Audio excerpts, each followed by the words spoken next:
Hello my dear friends, Radhe Radhe, जय श्री कृष्ण। आज का वीडियो इसलिए है फ्रेंड्स ताकि आप ट्रू लव और टॉक्सिक मैनिपुलेटिव लव में डिफरेंस समझ पाओ।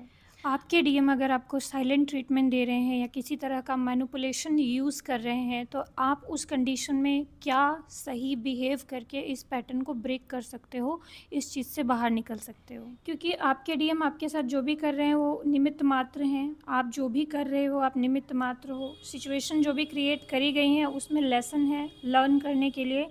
इसलिए आपके डीएम का जो साइलेंट ट्रीटमेंट है या मैनिपुलेशन है या आपके प्रति टॉक्सिक बिहेवियर है उसको आपको डिकोड करना होता है, समझना होता है और उसमें सही बिहेव करना होता है ताकि वो पैटर्न ख़त्म हो सके, ताकि वो जो ऐसा कर रहे हैं वो स्टॉप कर सकें। ट्विन फ्लेम जर्नी में दोनों तरह के डीएम मैंने देखे हैं। जैसे कुछ लोगों के डीएम बिल्कुल टॉक्सिक नहीं होते, जैसा वो बताती हैं अपना एक्सपीरियंस उसके अकॉर्डिंग उनके डीएम मैनिपुलेट नहीं करते हैं, टॉक्सिक बिहेव नहीं करते हैं, बल्कि हेल्प करते हैं। और कहीं पर अगर वो किसी सिचुएशन में फंसे हुए हैं और डीएफ को कमिट नहीं कर पा रहे हैं या उसकी मदद नहीं कर पा रहे हैं तो वो साफ साफ सीधा सीधा बताते हैं।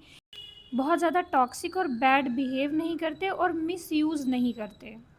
वहीं पे मैंने ये भी देखा है कि कई सारे डीएफ्स का ये एक्सपीरियंस जब वो अपने डीएम के बारे में बताती हैं तो वो काफ़ी ज़्यादा नेगेटिव होता है, जिसमें वो बताती हैं कि उनके जो डीएम, जिसको वो डीएम समझ रही हैं, वो उनका यूज़ भी कर रहे हैं फाइनेंशली और फिज़िकली भी, और भी तरह के साइकोलॉजिकल ट्रिक्स का यूज़ करते हैं, साइलेंट ट्रीटमेंट देते हैं, मैनिपुलेट भी करते हैं।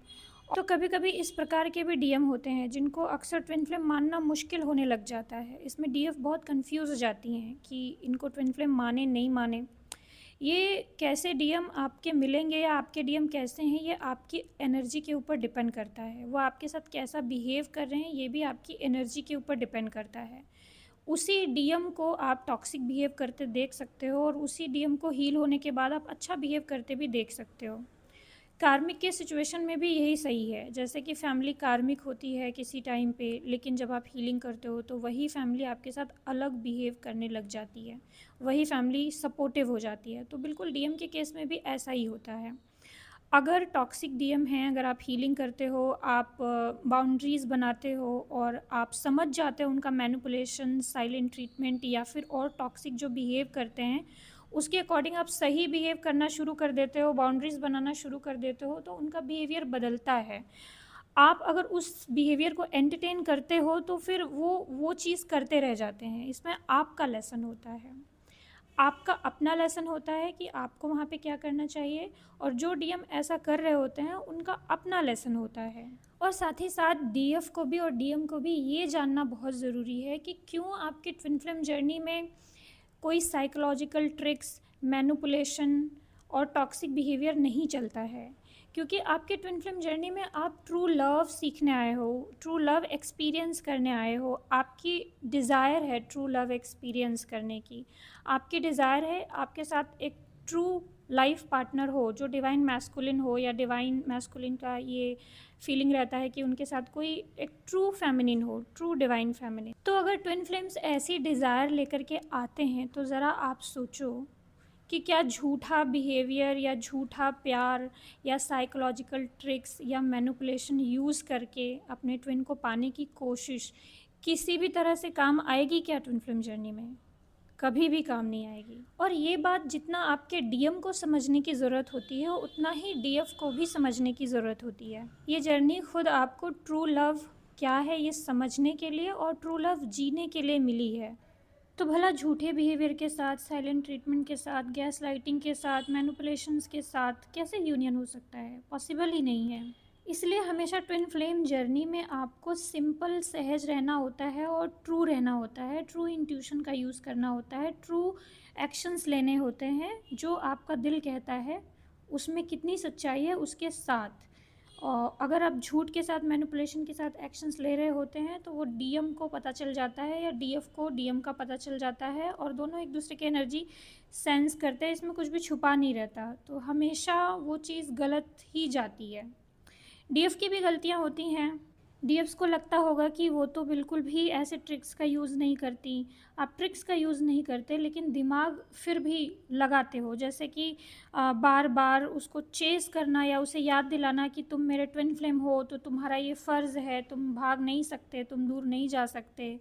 बार बार जानबूझकर ऐसे डीपीज़ या फ़ोटो लगाना जिसमें आप बहुत खुश दिख रहे हो, तो फिर ताकि उस व्यक्ति को जलन हो, ऐसा डीएम भी करते हैं। जेलसी क्रिएट करने की कोशिश करते हैं। डीएफ्स विक्टिम बनने का प्रयास करती हैं कि अपना दुखड़ा रोना, बेचारी बनना, जिससे कि वो व्यक्ति आपको ज़्यादा प्यार और केयर दिखाए। और भी डीएफ्स की गलतियाँ होती हैं, जैसे अपना ट्रू इंट्यूशन फॉलो ना करके बाहर की वीडियोस वगैरह से, या कोई कुछ बोल दे रहा है कि नहीं अभी तुम्हें बात करनी चाहिए, कि अभी नहीं करनी चाहिए, तो बिना अपनी सिचुएशन एनालिसिस किए वो बाहर की जो गाइडेंस है वो एज इट इज़ अप्लाई कर दे रही हैं। भले उसमें वहाँ उन्हें अप्लाई करने की ज़रूरत नहीं है, भले उनका डीएम अच्छा है और अच्छा बिहेव कर रहा है, फिर भी वो ऐसा कर देती हैं। तो डीएफ के केस में भी डीएफ बहुत जगह सहज नहीं होती हैं। डीएफ भी अपने ब्लॉकेजेस की वजह से, अपने इश्यूज़ की वजह से, अपने अटैचमेंट की वजह से बहुत सारे नेगेटिव कर्मा क्रिएट कर देती हैं या फिर नेगेटिव एक्शंस करती हैं। डीएफ्स भी प्रेम के लिए सब कुछ न्यौछावर करने के लिए तैयार हो जाती हैं, बिना ये जाने कि सच्चा प्रेम क्या है, बिना ये समझे कि सामने वाला व्यक्ति मुझसे सच्चा प्रेम कर भी रहा है कि नहीं। प्रेम में वो इमोशनल होकर के खुद का ही बहुत ज़्यादा नुकसान कर लेती हैं, बिल्कुल अपनी सेल्फ़ लव, सेल्फ़ वैल्यू की धज्जियाँ उड़ा देती हैं। बहुत सारे बुरे कर्म भी जाने अनजाने उनसे क्रिएट हो जाते हैं प्यार के चक्कर में। उसे पता ही नहीं है कि वो जो कर रही है उसका प्यार है या नीडीनेस है, स्वार्थ है, अटैचमेंट है, क्या है। इन सबको बिना जाने वो ये सारी चीज़ें कर देती है, जिसकी वजह से उसको भी, डीएफ्स को भी अपने लेसन्स लर्न करने होते हैं, क्योंकि सच्चा प्यार क्या है वो भी नहीं जान रही। इसी तरह से डीएम भी नहीं जान रहे होते हैं कि ट्रू लव क्या है, और वो मैनिपुलेट भी करते हैं, टॉक्सिक बिहेव भी करते हैं और अपनी लॉजिकल बुद्धि का पूरा इस्तेमाल करते हैं डीएफ को अपनी सुविधा के अनुसार इस्तेमाल करने के लिए। इसीलिए अक्सर देखा गया है कि ज़्यादातर डीएम इस टाइप के बिहेव करते हैं कि जब उनको ज़रूरत है वो तभी आते हैं, जब उनको ज़रूरत है वो कॉल करते हैं, जब उनको सेक्सुअल इंटीमेसी की ज़रूरत है वो आके डीएफ से डिमांड करते हैं, और अगर डीएफ मना कर देती है वो घोस्ट कर देते हैं, चले जाते हैं। जब डीएफ को कॉल की ज़रूरत होती है तो डीएफ का कॉल पिक नहीं करते, उसे इग्नोर करते हैं और बाउंड्रीज़ अपनी मेंटेन करते हैं, लेकिन डीएफ की बाउंड्रीज़ हमेशा ब्रेक करते हैं। तो इस तरह का बिहेव करते हुए आपने डीएम को देखा होगा। इससे भी और गलत चीज़ें, मैं उन सब चीज़ों पे नहीं जाना चाहती। डीएम्स और भी तरह से मैनिपुलेट या मिसयूज़ करते हैं, ये सारी चीज़ें भी आती हैं बहुत सारे ट्विन फ्लेम के केसेस में, लेकिन सबके डीएम अलग अलग होते हैं, तो इसलिए जज नहीं किया जा सकता। लेकिन अगर किसी के डीएम ऐसे हैं और इस तरह की चीज़ें कर रहे हैं, तो उन डीएफ्स को क्या करना चाहिए? इस चीज़ को रोकने के लिए आपको स्ट्रॉन्ग सेल्फ लव करना चाहिए, मैनिपुलेशन को पहचानना सीखना चाहिए। जो पैटर्न वो बार बार रिपीट कर रहे हैं, अपने आप को वहाँ पे स्ट्रॉन्ग बना करके उस पैटर्न को ब्रेक करना चाहिए। गलत चीज़ को सीधा नो बोलना चाहिए, सामने से अपना पॉइंट ऑफ व्यू रखना चाहिए। अगर वो नहीं सुन रहे हैं तो उनकी बात आप भी मत सुनो। उनकी जो कमियां हैं आपको भी मिरर करना चाहिए, न कि सब कुछ सहना चाहिए, बिल्कुल सहना नहीं चाहिए। अगर कोई डीएम बहुत ज़्यादा मटेरियलिस्टिक बिहेव कर रहे हैं, जिसमें कि वो बहुत ज़्यादा मैनिपुलेट कर रहे हैं या झूठ बोल रहे हैं, आपके प्रति बहुत ज़्यादा कठोर हैं, आपको अपने से छोटा समझ रहे हैं, आपकी तकलीफ़ देख कर के भी उसे अनदेखा कर रहे हैं, थर्ड पार्टी में रहते हैं और सोचते हैं आपको भी लटका के रखें, आपको क्लैरिटी दिए बिना थर्ड पार्टी में जाते हैं, आपसे कभी सच नहीं कहते हैं, साइलेंट रहते हैं, क्लियर नहीं करते हैं अपना पॉइंट। तो इसी टाइप के सेम एक्सपीरियंसेस उनको उनके कार्मिक्स के थ्रू होते हैं। मे बी फैमिली कार्मिक बन जाती है, फैमिली से कार्मिक एक्सपीरियंसेस होते हैं, या जिस थर्ड पार्टी को बहुत ज़्यादा इंपॉर्टेंस दे रहे होते हैं वही थर्ड पार्टी उनको वो कार्मिक लेसन सेम चीज़ जैसा वो कर रहे हैं वैसा वो करके उनको लेसन लर्न कराती है।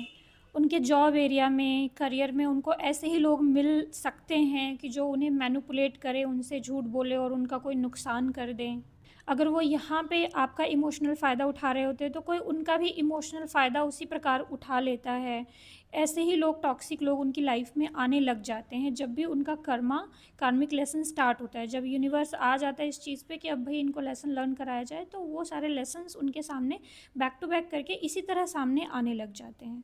और वो डीएफ के साथ भी है, डीएफ को भी बैक टू बैक अगर उसने कुछ गलत किया है तो उसके भी सामने आने लग जाते हैं, डीएम के भी सामने आने लग जाते हैं। आपको लग रहा होगा कि हम ही सिर्फ सफ़र कर रहे हैं, हम ही सिर्फ कर्मा झेल रहे हैं, डीएम तो वहाँ पे खुश हैं, वो तो इनर वर्क भी नहीं करते। तो ऐसा नहीं है, वो स्पिरिचुअल नहीं है या इनर वर्क नहीं कर रहे होते हैं, लेकिन उनके जो कार्मिक लेसन्स हैं या अदर जगह से जो उनको लेसन्स जो उनको लर्न करने हैं, गॉड उनको वो सारे लेसन्स देते रहते हैं टाइम टाइम पे, और इसी के थ्रू उनकी अवेकनिंग होती है। ऐसा नहीं है कि वो बहुत सारा मेडिटेशन करेंगे तभी उनकी अवेकनिंग होगी। रियलाइजेशन भी एक अवेकनिंग का ही पार्ट है कि उनको रियलाइज़ होता है कि कुछ तो गलत है यहाँ पे, जो मैंने जैसा किया एग्जैक्ट इसने भी वैसा ही किया, तो फिर मुझे ऐसा नहीं करना चाहिए। वो बैड कर्मा क्रिएट करने से डरने लग जाते हैं और अपने एक्शंस पे ध्यान देने लग जाते हैं और अपने कर्मास को सुधारते हैं, और वो ध्यान देने लग जाते हैं कि क्या क्या चीज़ें उन्होंने गलत करी। डीएफ के केस में भी फिर उनका ध्यान जाता है कि डीएफ के साथ उन्होंने क्या गलत किया, तो उस चीज़ को भी वो सही करते हैं या फिर वो रियलाइज़ करते हैं, अपने अंदर से वो सारे विकार ख़त्म करते हैं। तो डीएम के अवेकनिंग के केस में ऐसा ज़्यादातर नहीं देखा गया है कि बहुत ज़्यादा वो स्पिरिचुअल साधनाएं करके सीख रहे हैं। ज़्यादातर वो स्पिरिचुअल साधनाओं को इग्नोर करते हैं, तो उनके लेसन्स उनको कार्मिक्स के द्वारा लर्न कराए जाते हैं। डीएफ्स का ज़्यादातर मेन ब्लॉक यही होता है, ज़्यादातर वो बुरा नहीं करती हैं, लेकिन वो खुद के साथ ही बहुत बुरा कर रही होती हैं। खुद के साथ बुरा इन द सेंस कि वो खुद ही से प्यार नहीं कर रही होती हैं, वो खुद को इतना ज़्यादा झोंक देती हैं कि सामने वाला उन्हें अंडर एस्टिमेट करके उन्हें चीट भी कर देता है और उन्हें हल्के में ले लेता है या उनकी वैल्यू भी रियलाइज़ नहीं करता। तो माय डियर फ्रेंड्स, इसीलिए किसी भी तरह का ट्रिक्स यूज़ ना करें, कोई साइकोलॉजिकल ट्रिक्स यूज़ ना करें, किसी भी तरीके का मैनिपुलेशन, ये सारी चीज़ें ट्विन फ्लेम जर्नी में हेल्पफुल नहीं होती हैं। ओनली ट्रू फीलिंग्स और ट्रू एक्शंस ही हेल्पफुल होते हैं। हम जानबूझ के कोई गलती ना करें, जाने अनजाने अगर कोई गलती हो जाए तो गॉड माफ़ करते हैं। गॉड इस चीज़ को भी माफ़ करते हैं कि शुरू में आपको नहीं पता ट्रू लव क्या है, तो उसमें जो भी आपने गलतियां करी अनजाने में, तो उस चीज़ को भी गॉड माफ़ करते हैं। आपको लेसन लर्न कराते हैं बहुत प्यार से और फिर आप सीख जाते हो, फिर आगे आपका साथ देते रहते हैं। डीएम भी अगर जाने अनजाने गलतियां कर रहे हैं तो उनका साथ देते हैं, लेकिन जानबूझ के की गई गलती को गॉड नहीं माफ़ करते। उसमें फिर बहुत गहरा और बहुत टॉक्सिक कर्मा फिर सामने आता है। इसीलिए जानबूझ के गलत नहीं करना चाहिए। अगर गॉड आपको लेसन सिखा रहे हैं, अगर आपको कोई चीज़ पढ़ा रहे हैं, बता रहे हैं कि ये चीज़ गलत है, ये नहीं करना चाहिए, फिर भी आप कर रहे हो, तो फिर वो कर्म के रूप में सामने आता है माय डियर फ्रेंड्स। सहज रहना, कोई भी मैनिपुलेशन यूज़ ना करना। इसमें कभी कभी डीएफ्स को ऐसा लग सकता है कि फिर वो तो हमारा फ़ायदा उठाएगा, फिर वो तो ऐसा करेगा, हमें हल्के में लेगा, या इसको आप एक वीकनेस की तरह देखते हो। तो ये वीकनेस नहीं है माय डियर फ्रेंड्स। चुनाव होना चाहिए। ऐसा नहीं कि सबके साथ बिल्कुल सरल बिहेव करना है, जो गलत इंसान है उसके साथ भी सरल बिहेव करना है, ऐसा नहीं है। आप देखो जो जैसा बिहेव कर रहा है उसके साथ वैसा ही बिहेव करना चाहिए। जैसे श्री कृष्ण और शकुनी मामा जी, दोनों ही बहुत चालाक हैं, दोनों ही के पास बहुत ज़्यादा दिमाग है, बुद्धि है, लेकिन वो अपनी बुद्धि का यूज़ कैसे कर रहे हैं। तो इनोसेंसी का मतलब ये नहीं है कि हम गलत लोगों के साथ भी अच्छा बिहेव करेंगे या फिर उनके सामने भी इनोसेंट बन जाएंगे, ऐसा नहीं है। गलत लोगों को उनके भाषा में जवाब देना ये भी इम्पॉर्टेंट है। तो जैसे श्री कृष्ण है, वो बहुत दिमाग है, उनके पास बहुत चालाक है, लेकिन वो अपनी चालाकी, अपने दिमाग का यूज़ हमेशा सही चीज़ के लिए ही करते हैं, धर्म के पक्ष में रह कर के ही लड़ते हैं हमेशा। लेकिन जो शकुनी मामा होते हैं, वो जो अपने दिमाग का यूज़ होता है वो अपने स्वार्थ के लिए करते हैं, अपनी किसी डिज़ायर को सिद्ध करने के लिए करते हैं। तो दो धर्मी और अधर्मी में यही डिफरेंस है। तो इसी तरह से आप भी, आपके पास, आप सीखो सब कुछ, आप एकदम ऐसे सहज मत रहो, आप समझो, हर चीज़ को जानो, सीखो, समझो, दिमाग भी लगाओ, लेकिन आपको ये भी देखना है कि कहाँ आपको सहज रहने की ज़रूरत है और कहाँ आपको दिमाग लगाने की ज़रूरत है। यही असली दिमाग है। मेरे एक्सपीरियंस के हिसाब से अगर हम अपनी बाउंड्रीज़ हमेशा क्लियर रखें और अगर सामने से मैनिपुलेशन आ रहा हो उसको एंटरटेन ना करें, हमेशा क्लियर कम्युनिकेट करना चाहें, तो फिर कभी भी मैनिपुलेशन या इस तरह के ट्रिक्स का ज़रूरत ही नहीं पड़ता है। मेरे रिलेशनशिप में मेरे डीएम, सोलमेट या कोई भी जो ऐसे कार्मिक रिलेशन है उसमें भी मैनिपुलेशन इतना नहीं रहा। इवन कार्मिक रिलेशनशिप में भी मैनिपुलेशन नहीं रहा, उसमें भी क्लियर कम्युनिकेशन हमेशा रहा, क्योंकि मैंने हमेशा चूज़ किया क्लियर रहना। सामने वाला कोई करे ना करे, लेकिन मैं चूज़ करती थी हमेशा क्लियर रहना। मैं चूज़ करती हूँ कि कोई मुझे मैनिपुलेट ना करे। मैं चूज़ करती हूँ कि अगर कोई मैनिपुलेट कर रहा है तो मैं जाके क्लियर करूँ कि भाई क्या है ये चीज़। इसलिए मुझे इस तरह के एक्सपीरियंसेस हुए ही नहीं। और पता नहीं इतने ज़्यादा टॉक्सिक डीएम जो बताया जाता है, अब आप लोग पूछते हो तो इसलिए मैं गाइड करती हूँ, वरना मैंने तो कभी इतना ज़्यादा टॉक्सिक डीएम एक्सपीरियंस ही नहीं किया। मेरे डीएम कभी भी इतने टॉक्सिक नहीं रहे।